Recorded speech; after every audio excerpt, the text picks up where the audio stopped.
Donc, tiens, je te donne. Donc, c'est une pompe entière pour avoir une bonne friction hydroalcoolique. Donc, tu fais comme ça.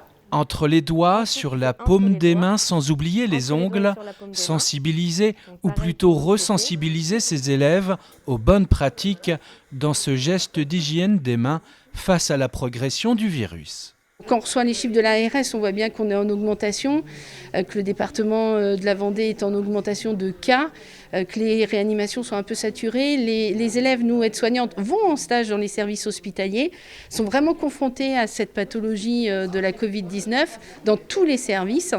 Et donc, on voulait vraiment resensibiliser les élèves parce qu'effectivement, on met de la solution à l'entrée du lycée ou du collège, mais certains essayent d'éviter cette activité.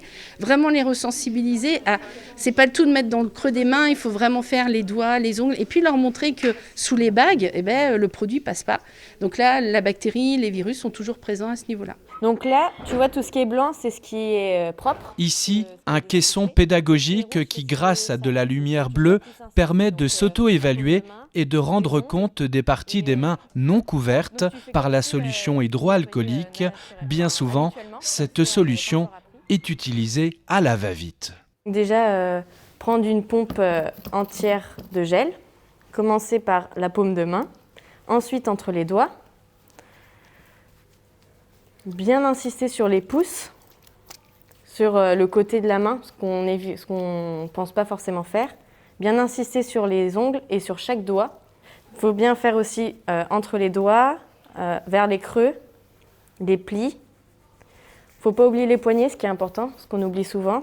Poursuivre ces gestes jusqu'à ce que la peau soit sèche, une pratique indispensable à l'heure où beaucoup se relâchent. Je pense que tout le monde en a un petit peu marre du Covid-19 et du coup on se laisse un peu tous aller. Une bonne hygiène des mains, une pratique à renouveler régulièrement, ce sont ainsi 26 élèves aides-soignantes de l'établissement qui se sont mobilisés afin de sensibiliser leurs camarades de la cité scolaire de Challans.